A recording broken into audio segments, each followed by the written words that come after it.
Olá pessoal, estamos aqui para dar continuidade ao nosso estudo dos motores aeronáuticos. Apenas teoria e construção de motores, tem muito que estudar, tá? GMP é uma matéria à parte, porque o motor é aquilo que faz o avião se deslocar, a aeronave se deslocar no ar, então ele merece uma atenção especial. Aqui nós estamos no campo teórico, né? Só vendo as coisas, como se diz, né? Em outra oportunidade vamos ver como elas funcionam juntas, né? Tranquilo? Então, prosseguindo, já vimos motor convencional, vimos motor a reação, motor a jato, começamos a ver motor turbo-hélice, e hoje estamos aqui para complementar, concluir, por assim dizer, não encerrar, concluir, né? Essa nossa parte de estudo do motor, a reação associada ao motor turbo-hélice. Nas outras aulas nós falamos de motor a reação e falamos de motor, alguma coisa de motor turbo-hélice, comentamos sobre bicos injetores, tipos de compressor, radial e axial, né? Os efeitos que ocorrem em termos de fluxo de alimentação para a câmara de combustão. Hoje nós vamos nos dedicar ao motor turbo-hélice, dar prosseguimento nesse entendimento, ok? Então, falando de motores turbo-hélice, aqui o nosso motor turbojato, jato puro. Poxa, mas você está me mostrando de novo motor jato puro e não tem hélice. Isso é jato, isso não é motor turbo-hélice. Pois é, pessoal, sempre lembrando, insisto, lembre-se, o motor turbo-hélice ele é turbo, o turbo já diz, né? Trabalha com turbina e compressor. Então ele utiliza o princípio do motor a reação e associa esse motor a reação a um motor, a uma hélice, para ter o desempenho adequado dentro das faixas de desempenho que se espera de uma aeronave, né? Tem coisa que funciona numa aeronave, mas não funciona a outra, né? Lembrando que o motor a reação, ele serve, o desempenho dele é excelente a velocidades elevadas e grandes altitudes, né? Então não adianta pensar que você vai fazer trajetos curtos, né, de uma cidade a outra com motor a jato, que você vai se dar bem. Não, você vai estar consumindo combustível de graça, vamos dizer assim, né? Então depende, a situação é mais adequado usar um motor convencional mesmo, depende do uso que você faz, a quantidade de vezes que você vai usar, quanto custa a manutenção disso, né? Então é por aí, tá? Mas enfim, motor turbojato é isso aí, né? No motor turbojato, a gente sabe que o jato faz com que o avião seja soprado para a frente, né? Impulsionando ele através do próprio sopro do ar, né? Enquanto que no motor turbo-hélice nós temos esse princípio de funcionamento do motor, a reação associada a uma hélice. Também lembrando, pessoal, tá, que a rotação do eixo do motor, a reação é muito mais elevada do que o motor convencional, né? Enquanto no motor convencional nós ficamos lá naquela faixa de 2.700 RPM, 2.500, 3.000 RPM. No motor a jato nós vamos acima dos 20.000 RPM fácil, tá? Então é bom lembrar disso aí. Se nós colocássemos isso de forma direta numa hélice, com certeza essa hélice não suportaria os esforços, né, da força centrífuga, e por outro lado a questão aerodinâmica das pás da hélice não nos daria o empuxo esperado, né, para o voo dessa aeronave, tá? Tranquilo? Lembre-se sempre disso, tá? Cada tipo de motor é apropriado para determinado desempenho esperado daquela aeronave, tá? E o tipo para determinado tipo e quantidade de uso que se faz daquele motor, né? Um motor que você não usa tanto, né?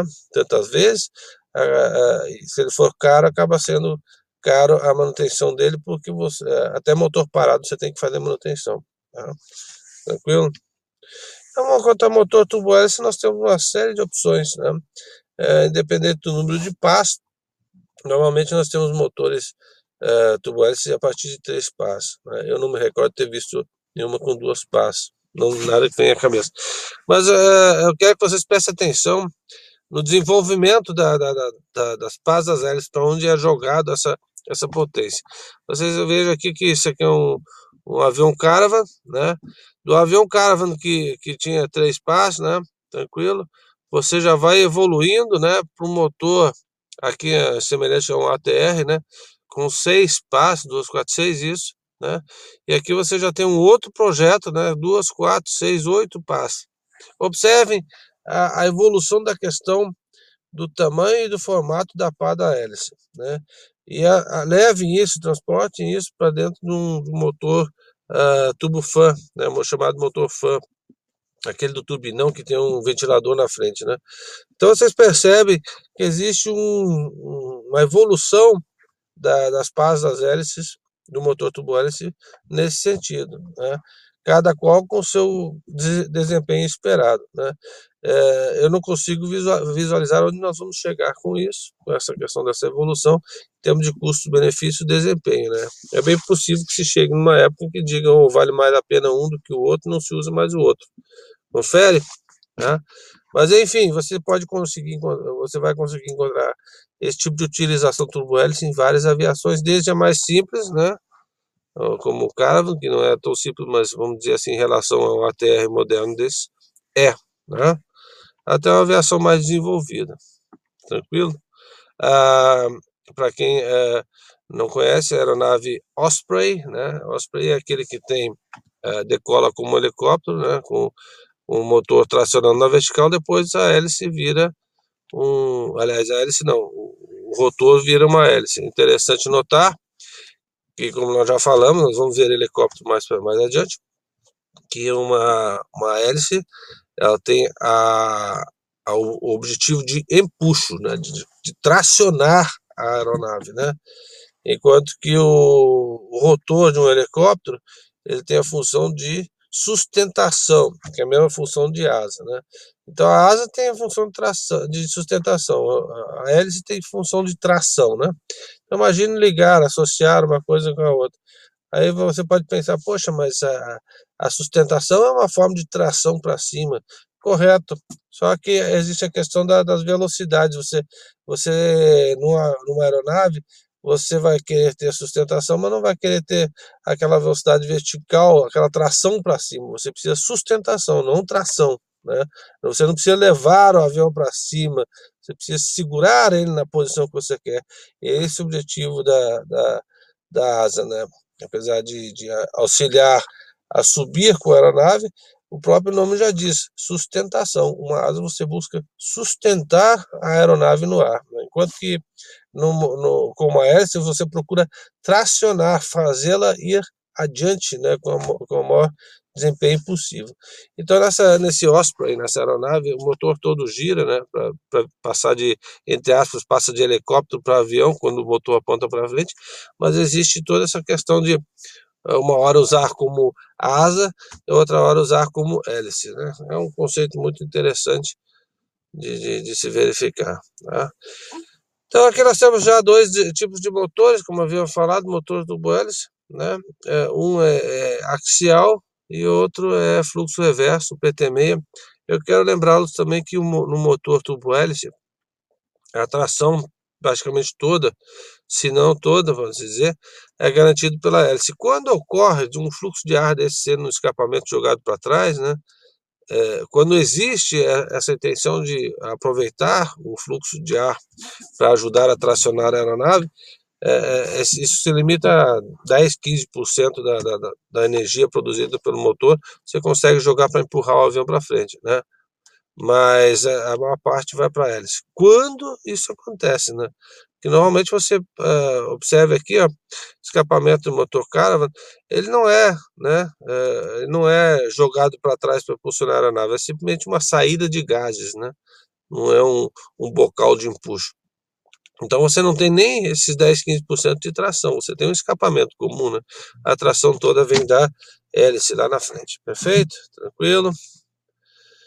E aqui nós temos um desenho lateral desse motor PT6, onde eu havia comentado anteriormente com vocês, né? O ar entra, é empurrado, né, através de compressores. Ele é um motor de trás para frente, porque nós temos sempre aquele conceito, né? O motor, o ar entra na frente, vai lá, sopra e sai atrás, né? Aqui também. O PT6, aqui, ó, o ar entra, faz a compressão, explode e sai por trás do escapamento. O PT6 ele é um motor interessante por conta disso, né? Tem pessoas até que chamam ele de o Fusca dos motores turbo-hélice, porque ele é muito eficiente, compacto, né? E ele se apropria de um conceito interessante que é fazer as coisas ao contrário para chegar ao mesmo resultado. Então, ao invés de tudo acontecer, entrar pela frente, né, aqui ó, do ar, e seguir um ciclo comum, mais formal, vamos dizer assim, do fluxo de ar, ele tem um fluxo que entra por trás, né?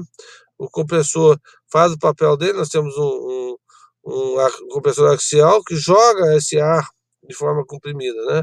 Em cima de um compressor centrífugo que espalha esse ar de forma comprimida para dentro de uma câmara de combustão. Então vocês vejam aqui que essa quantidade de compressão aqui, se fosse num eixo, eu teria um motor um pouco maior, né? Então eu consigo compactar. E no momento que eu pego esse fluxo de ar para jogar para dentro da câmara de combustível, voltando, eu mais uma vez, vamos dizer, você poupa esse espaço físico, né, da câmara de combustão, porque praticamente você tem a turbina dentro da câmara de combustão. Estão percebendo aqui, ó, aqui em cima, à direita, o compressor segue em linha, passa a câmara de combustão e depois passa pelo compressor e vai pela turbina e vai embora, né? Aqui não, você tem o compressor axial e as turbinas, né, estão praticamente dentro da câmara de combustão, na mesma linha. Então seria como se esse pedaço aqui, ó, viesse aqui para dentro da câmara de combustão, aqui à direita, ok? Tranquilo? Você economizaria, opa, foi mal. Você economizaria esse motor, tá? Perfeito? Também quero observar que você tem o compressor e você tem uma turbina que vai girar o compressor da turbina, né? A turbina do compressor, que vai girar o compressor, e nós temos as turbinas de potência, que vão jogar a energia para a hélice, tá? É separado aqui, não sei se vocês observaram aqui, o eixo é separado. Tranquilo? Tá? Então é isso aqui, tá? Só para vocês terem ideia, aqui o que nós falamos, né? Aqui nós temos um motor comum, né? Elementar. Então essa parte aqui da turbina ficaria dentro da câmara de combustão no motor PT6, né? Então existem várias formas de compactar o motor. Por que compactar? Porque eu consigo diminuir o tamanho. Diminuindo o tamanho, eu consigo economizar em peso e não gero tantos problemas para o centro de gravidade da aeronave. Perfeito? Aqui esse desenho aqui está bem melhor do que o outro, do fluxo reverso. Então olha aqui, ó, o ar entra aqui, é comprimido por compressores axiais, vai para o compressor centrífugo, que joga esse ar comprimido para dentro da câmara de combustão. Acontecendo a combustão, o ar sai para ser jogado fora, né, em alta pressão. Mas antes de ser jogado fora, ele passa pelas turbinas de potência, né, tranquilo?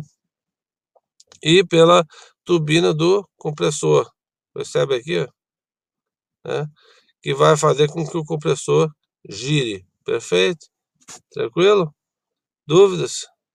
Aí existem várias formas de aproveitamento dessa energia. Perceba que a caixa de engrenagens é mais vertical que aqui e assim por diante. Mas, enfim, quando ouvirem falar em motor de fluxo reverso, lembre-se disso.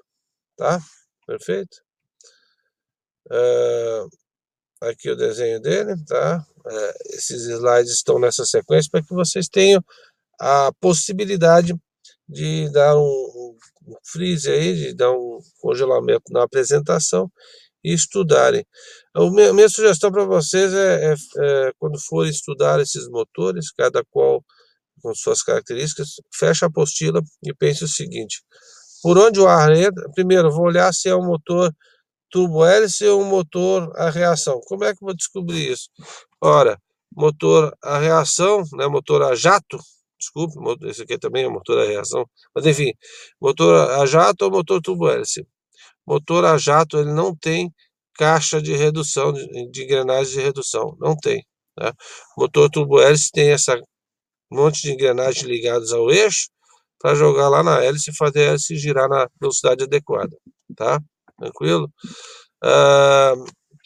Outra coisa, quando vocês forem observar para diferenciar se o motor é a jato ou é turbo-hélice, tá? Vocês podem observar sempre a existência de um eixo, né, para fazer esse caminho. Às vezes eu posso nem precisar colocar ali uma caixa de engrenagem, visualizar, mas tem um eixo lá para fora, eu já sei que aquele motor é turbo-hélice, tá? Lembrando daquela questão, né, seção fria, seção quente. Lembram-se nas imagens anteriores, né, no motor a jato? Deixa eu voltar lá, né? Seção fria, aqui na parte da frente do compressor, seção quente da câmara de combustão para trás. Então é da frente para trás, da esquerda para a direita, né? Quando nós vamos lá no motor turbo hélice, né, nós temos a seção quente na frente, né, e a seção fria atrás. Então é frio para quente da direita para a esquerda, ao contrário. Interessante, né? Tá? Guardem isso aqui, guardem essas imagens. Então, como eu estava dizendo, você quando for estudar, fecha a apostila, olha a foto que você tem lá do motor a compressão, né, o motor a reação, e começa a observar detalhes desse motor, onde fica o compressor, por onde seguem os gases, né, onde entra o ar, onde sai, onde está a câmara de combustão, por onde passam os gases de saída, para você então conseguir avaliar, analisar o seu motor. Você tem essa capacidade e você vai desenvolver essa capacidade, que é muito interessante. Isso vai agregar valor ao seu conceito de como funciona o motor. Isso é um exercício muito bacana de fazer, muito importante. Na dúvida, pô, agora já não lembro mais, vou lá, abro a apostila, dou uma estudada, opa, agora já sei o que é, fecha e faça esse mental. Esse exercício mental é extremamente importante para fazer com que você, ao ver a máquina, estar lá presente com a máquina ao vivo, você consiga visualizar isso tudo, tá? Sem ter uma apostila ao lado. Porque, enfim, quando você vai trabalhar no motor, você tem um manual de manutenção para seguir a sequência. Mas na hora de colocar a mão na massa, você não vai ter o manual, vai ficar segurando o manual numa mão e o motor na outra, né? Então isso ajuda muito, sugestão minha, para vocês estudarem bem, tá? Veja aqui o que eu falei para vocês, seção geradora de gases e seção de potência, né? A seção geradora de gases é essa parte onde eu movimento o ar frio e jogo para criar quais gases? Os gases que vão girar as turbinas de potência depois, tá? Lembrando então que a seção fria fica para o lado de cá, a seção quente para o lado de cá. Perfeito? Tranquilo? Aqui é uma foto do motor turbo hélice de um PT6. Aqui é o encaixe da hélice, né? Aqui é a saída de escapamento. Veja aqui a quantidade de parafusos para fechamento dessa seção frontal aqui, né? Onde nós vamos encontrar o que é a câmara de combustão. Como é que eu sei que é a câmara de combustão? Porque os bicos injetores estão aqui, ó. Vocês com o tempo vocês vão ficar mais ligados nesses detalhes, né? Vocês naturalmente vão fazer isso, vão se pegar fazendo esse tipo de análise, né? Então, perfeito. Já sei que a câmara de combustão aqui, porque aqui tem a linha de bicos injetores. Olha aqui a vela, né? Para você poder provocar o centelhamento inicial.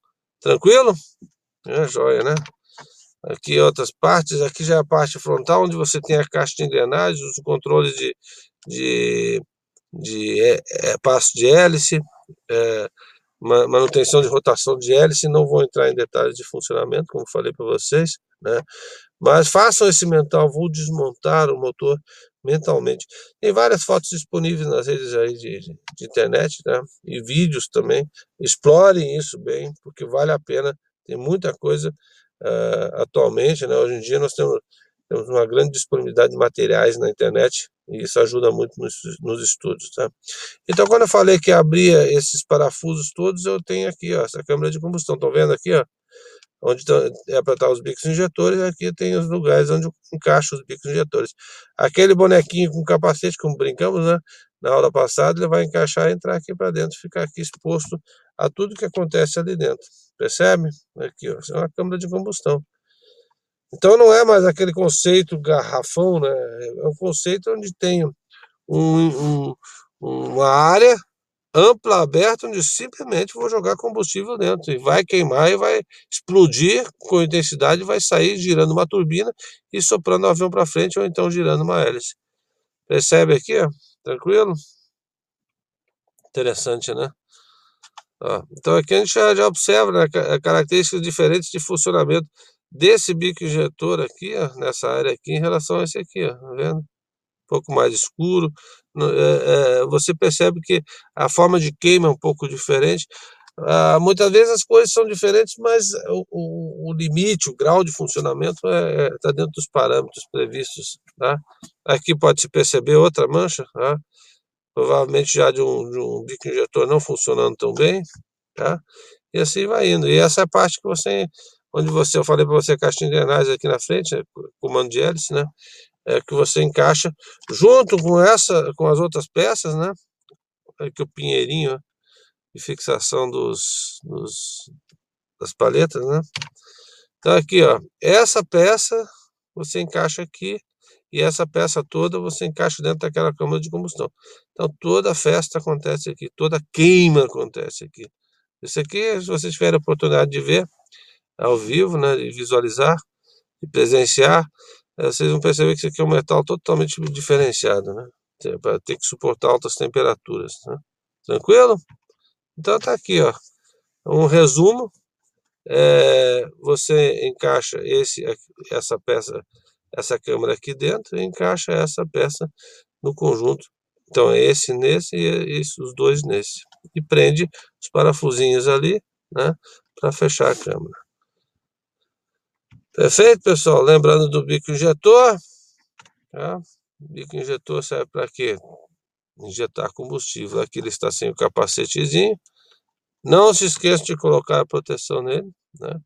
E aqui nós temos a série de bicos injetores, conforme nós já vimos anteriormente. Coloquei esses slides para que vocês tenham a oportunidade de acompanhar essa sequência. Eu vou colocar ela devagarinho, passando um por um, né, para que vocês possam mentalizar. Motor fechado, a parte frontal da caixa de engrenagem de controle de hélice, né, a abertura dos parafusinhos para expor a câmara de combustão, né, a área de instalação da câmara de combustão. Vejam os locais de instalação de bicos injetores, né? Aqui mais uma vez, né? A parte frontal, onde que eu encaixo na câmara de combustão, a questão das aletas, né? A câmara propriamente dita, né? Onde tudo acontece, onde a queima ocorre, e a junção das três partes, né? Bico injetor, instalamos a parte externa, a malha de distribuição de combustível para os bicos injetores, para finalmente termos de novo o nosso motor. Então, pessoal, motor turbo-hélice, motor a reação, motor a jato, né? Motor convencional a pistão. Então nós vimos já todo o universo desculpa, essencial de teoria e construção de motores. Motor a pistão, que é chamado de motor convencional ou alternativo. Motor a reação, que pode ser motor a jato, turbofan, turbo-hélice, né? E tudo que envolve esses motores. Vimos que o motor a pistão ele funciona a rotações bem menores que o motor a reação. Vimos que o motor a reação tem as peças bem mais juntas, né? E trabalham sob um calor muito mais intenso. Bom, o que eu gostaria de ter passado para vocês até agora, nesse momento, é essa parte de acrescentar ao universo de vocês, que vocês estudam na apostila, algo a mais a respeito de motores, teoria e construção de motores. Nós vamos para uma próxima etapa, no sentido de complementar os estudos, apresentando alguma coisa sobre helicópteros. Um abraço, até o próximo encontro.